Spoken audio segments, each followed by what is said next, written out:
உங்க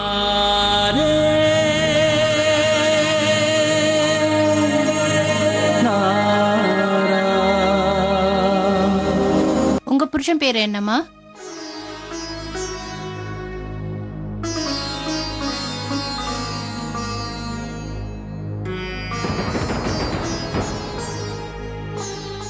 சின்ன மருமக புருஷன் பேரை சொல்ல மாட்டா. அவ புருஷன் பேரு தேவா. அவ கையில டீன்னு எழுதுங்க.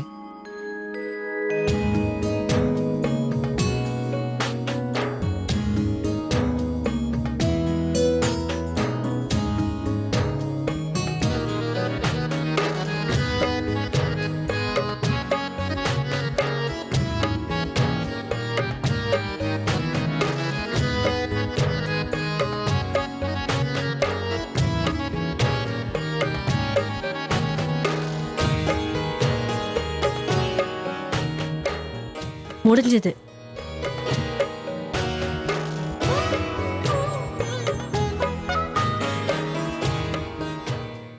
அம்மா, கனிகாவோட கைய பாருங்க. அபேன்னு ஏ போட்டிருக்கா. ஆனா நம்ம சின்ன மருமக தேவன்னு டி போட்டிருக்கா. அப்படி பார்க்க போனா இந்த சடங்கு சின்ன மருமகளுக்கு தானே நடந்திருக்கு. இந்தா இதை வாங்கிக்க. இன்னைக்கு என் பொண்ணோட மெகந்தி விழாவில் நீங்களாம் வந்து பாடுறதுல எனக்கு சந்தோஷம். நீங்க ஆரம்பிக்கலாம். விபா கூட ரொம்ப நல்லா பாடுவா. இப்ப விபா ஆரம்பிக்கட்டும், மற்றவங்க எல்லாம் சேர்ந்து பாடட்டும். இல்லம்மா, எனக்கு வெக்கமா இதோ இருக்கு. நம்ம வீட்டு ஃபங்க்ஷன்ல பாட உனக்கு என்ன வெக்கம்? இன்னைக்கு ரொம்ப சந்தோஷமான ஃபங்க்ஷன் நடக்குதுல, நீ பாடியே ஆகணும். இல்ல வேண்டாமா. விபா, தேவையில்லாம எனக்கு கோவம் வரவழைக்காத. உன்னோட நாத்தனாருக்கு இன்னைக்கு ஃபங்க்ஷன். அதுல நீ பாடாம யார் பாடுவாங்க? பாட ஆரம்பி, பாடு.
வேணா என்ன வேணா முயற்சி செஞ்சு பார்க்கட்டுமே. ஆனா தேவாவையும் ராதிகாவையும் பிரிக்கிறதுங்கிறது முடியாத காரியம்தான். ஏன்னா இவங்க 2 பேரும் தான் ஜோடின்னு அந்த கண்ணனே படைச்சிருக்காரு.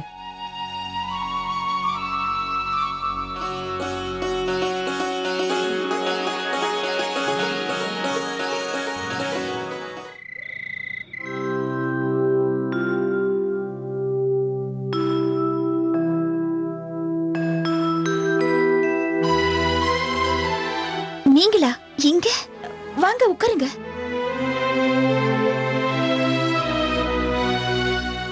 என்னாச்சு? ஏன் உங்க முகம் ஒரு மாதிரியா இருக்கு?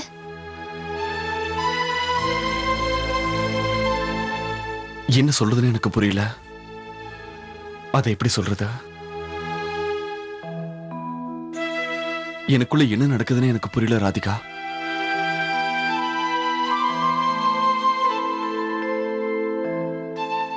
என்னையே அறியாம எனக்குள்ள என்னமோ ஆகுது.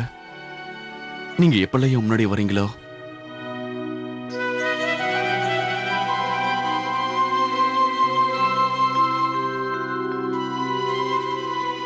என்ன அறியாம நானே மெய்மறந்து போய் நிக்கிறேன். நான் உங்ககிட்ட நெருங்கணும்னு எப்பவுமே நினைச்சது கிடையாது. ஆனா இன்னைக்கு வரைக்கும்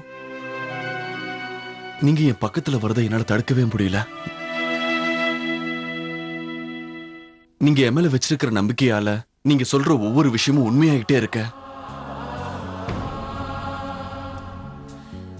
நீங்க என்கிட்ட டெல்லிக்கு வந்தாகணும்னு சொன்னீங்க.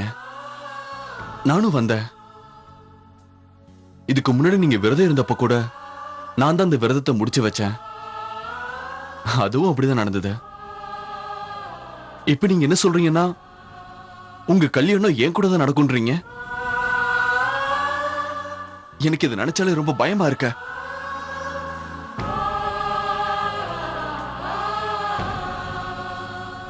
ஏன் இப்படி எல்லாம் நடக்குது தெரியுமா? ஏன்னா கண்ணனோட விருப்பம் இதுதான். அந்த மாதிரி உங்களுக்கு தோணுது ராதிகா? இந்த கல்யாணத்தை பொறுத்த வரைக்கும் என்னுடைய மனைவி கணிக்க கூட மட்டும்தான் என் கல்யாணம் நடக்கும்.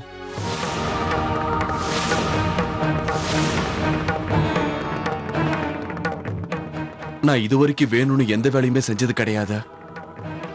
இதனால கணிக்காவுக்கு மாத்தாராமிச்சுக்கு கஷ்டம் ஏற்படும். ஆனா அன்னைக்கு ராத்திரி அந்த தவறு எப்படி நடந்தது எனக்கு இன்னும் புரிய மாட்டேங்குது. நான் பாவம் பண்ணிட்டேன். என்னையே அறியாம நான் கணிக்காக்கு துரோகம் பண்ணிருக்கேன். உங்ககிட்டயும் நான் அன்னைக்கு தவறா நடந்திருக்கேன்.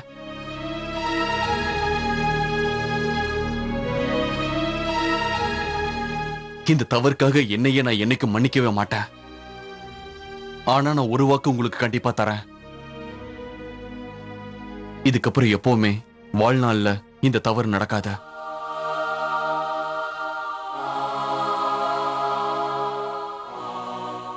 என்னங்க,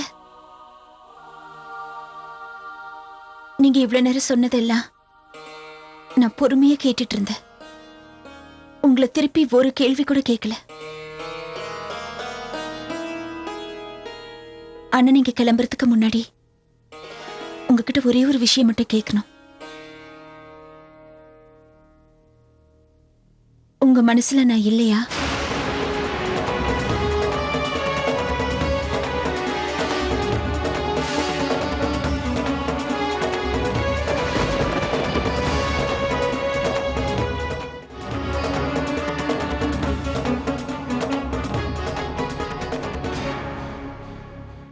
பதில் சொல்லுங்க. நீங்க என்ன விரும்புறீங்களா இல்ல விரும்பலையா?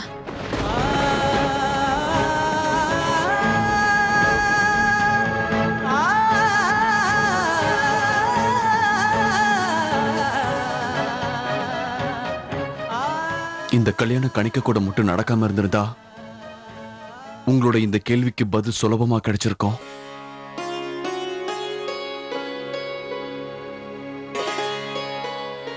இப்ப நான் மனசார ஒண்ணு மட்டும்தான் வேண்டிட்டு இருக்கேன். அந்த கடவுள் இருந்தார்னா உங்களோட எல்லா கஷ்டங்களையும் அவர் கண்டிப்பா தீர்த்து வைப்பாரு. இல்லைன்னா ஏதாவது ஒரு அதிசயத்தை பண்ணி உங்களோட தேவா உங்களுக்கு திரும்ப கிடைக்கிற மாதிரி பண்ணுவாரு.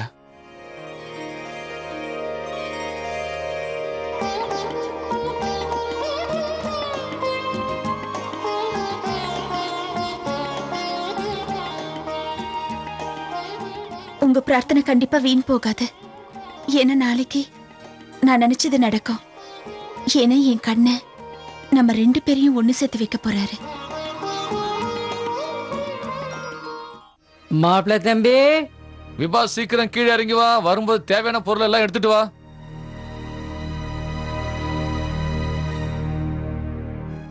நீங்க என்ன கூப்பிட்டீங்களா மாத்தாராம்ஜி?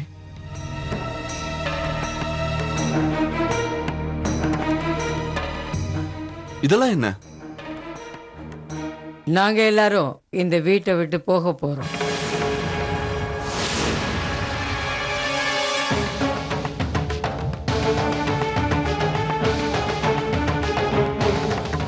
ஆனா எதுக்காக மாத்தாராம்ஜி? என்ன நடந்தது? என்ன நடக்கலன்னு முதல்ல கேளுங்க மாப்பிள்ள தம்பி.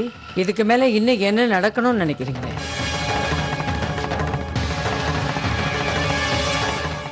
அதனாலதான் நான் இந்த முடிவு எடுக்க வேண்டியதா போச்சு. இப்பவே நாங்க எல்லாரும் இந்த வீட்டை விட்டு வெளியில போறோம். நீங்க கவலைப்பட வேண்டிய அவசியமே இல்லை மாப்பிள்ள தம்பி. நீங்க இங்கே இருக்கலாம், நிம்மதியா இருக்கலாம். இல்ல மாத்தாராம்ஜி, நீங்க இந்த வீட்டை விட்டு வெளியே போறதுக்கு முடிவு பண்ணிட்டா நானும் உங்க கூடவே இந்த வீட்டை விட்டு வந்துடுறேன்.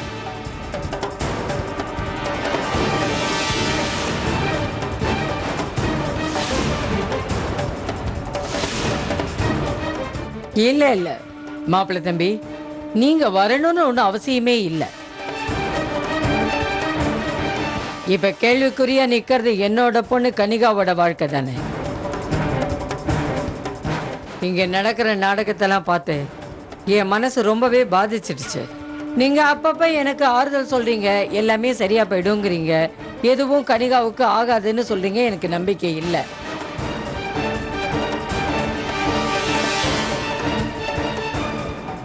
நான் உங்களுக்கு எப்படி ஆறுதல் சொல்றதுன்னு எனக்கு தெரியல. ஆனா எனக்கு தெரியும், நான் கணிகாவுக்கு எந்த ஒரு துரோகமும் பண்ணல. நீங்க இப்ப இப்படி சொல்றீங்க மாப்பிள்ள தம்பி. நீங்க மாட்டேன்னு தான் சொல்றீங்க, ஆனா செய்யறதுலாம் அதுக்கு பதிலா வேற மாதிரில செய்யறீங்க. நீங்க ஒரு விஷயத்த கனிகாவுக்கு செய்யணும்னு நான் நினைச்சேன்னா அந்த விஷயத்த நீங்க ராதிகாவுக்கு இல்ல செஞ்சிடுறீங்க. பட்சம் நம்ம கொண்டாடினதுல இருந்து நேத்து நடந்த நலுங்கு ஃபங்க்ஷன் வரைக்கும் என் பொண்ணுக்கு அநியாயத்துக்கு மேல அநியாயம் நடந்திருக்கு மாப்பிள்ள தம்பி. எனக்கு தெரியும் மாத்தாராம்ஜி, நான் இந்த மாதிரி பல தவறுகளை பண்ணியிருக்கேன். ஆனா அந்த தவறுகள் எல்லாம் என்னையே அறியாம நடந்தது. தெரிஞ்சு செஞ்சீங்களோ இல்ல தெரியாம செஞ்சீங்களோ மாப்பிள்ள தம்பி, ஆனா அதோட பலனால என் பொண்ணுல இப்ப கஷ்டப்பட்டு நிக்கிறாமா. நீங்க உங்க இடத்துல இருந்தே எல்லாத்தையும் பாக்குறீங்க மாப்பிள்ள தம்பி. ஒரு அம்மாவோட இடத்துல இருந்து எல்லாத்தையும் பாருங்க. அதுக்கப்புறம் எனக்கு சொல்லுங்க, நான் இப்ப கவலைப்படுறது தேவையில்லாத விஷயம் தானான்னு சொல்லுங்க. நாளைக்கு கல்யாணம், நாளைக்கும் இதே மாதிரி உங்களையும் மீறி நீங்க போய் கனிகாவுக்கு பதிலா ராதிகாவை கல்யாணம் பண்ணிக்கிட்டீங்கன்னா நாங்க என்ன செய்யறது? அதுக்கப்புறம் எங்க பொண்ணோட வாழ்க்கைக்கு என்ன உத்தரவாதம் இருக்கு? இவளை நான் எங்கன்னு கொண்டு போய் என்ன செய்ய? என் ஊர் மக்கள் முன்னால நான் எப்படி போய் முகத்தை காட்டுவேன்? இன்னைக்கு வரைக்கும் என் முன்னால கை கட்டி நின்னவங்கெல்லாம் என்னை காரி துப்ப மாட்டாங்க. நான் உங்களுக்கு என்ன பதில் சொல்ல முடியும்?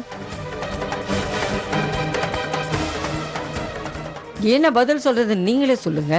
என் பொண்ணுக்கு நான் என்ன ஆறுதல் சொல்ல முடியும் மாப்பிள்ள தம்பி? என் பொண்ணுக்கு அதுக்கப்புறம் வாழறதுக்கு என்ன வழி இருக்கு? இதே மாதிரி தெரியாம கனிகாவுக்கு பதிலா ராதிகா நெத்தியில குங்குமத்தை வச்சுட்டா என்ன பண்ண முடியும் மாப்பிள்ள தம்பி?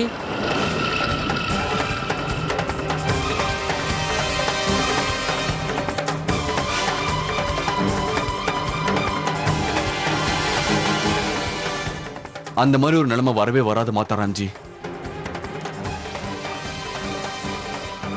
இவ்வளவு நாளா நடக்கிறதெல்லாம் பார்த்துட்டு தானே வரேன் மாப்பிள்ள தம்பி. இத்தனை நாளா எனக்கு கடவுள் மேல நம்பிக்கை இருந்தது, நான் எல்லாத்தையும் நம்பிக்கிட்டு வந்தேன். ஆனா இப்ப எனக்கு நம்பிக்கையே இல்லை. இப்ப நீங்களே சொல்லுங்க மாத்தாராம்ஜி, உங்களுக்கு நம்பிக்கை வரணும்னா நான் இன்னும் என்ன செய்யணும், என்ன பண்ணணும்னு சொல்லுங்க.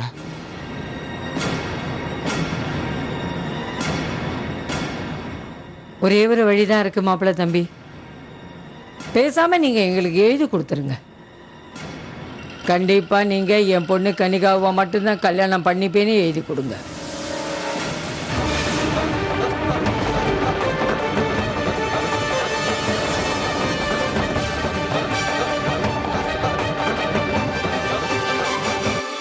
என்ன யோசிக்கிறீங்க மாப்பிள்ளை தம்பி? பதில் சொல்லுங்க எனக்கு. உங்களால எழுதி கொடுக்க முடியுமா இல்ல முடியாது?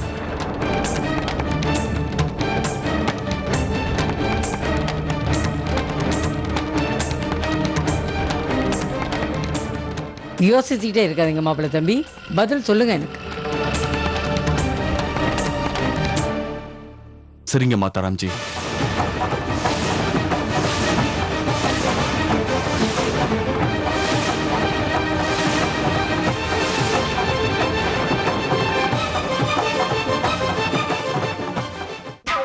ராஜன், சொல்லுங்கம்மா.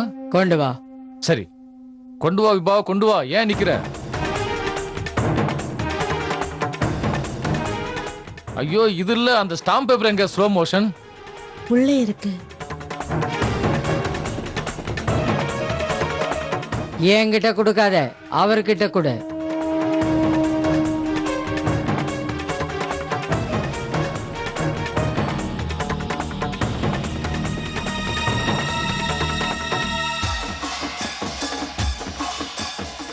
நான் அபய் சிங் தாக்கூர் யாருடைய வற்புறுத்தலும் இல்லாமல் என்னுடைய விருப்பத்திற்கு இணங்க இதை நான் எழுதுறேன். நாளைக்கு அக்திக தினத்தன்னைக்கு என்னுடைய மனைவியான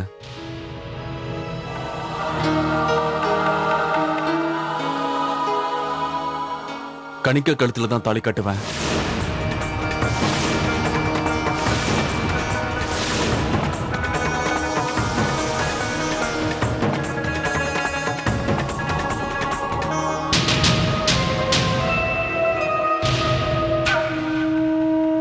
இப்போ உங்களுக்கு சந்தோஷம் தானே மாதாராம்ஜி?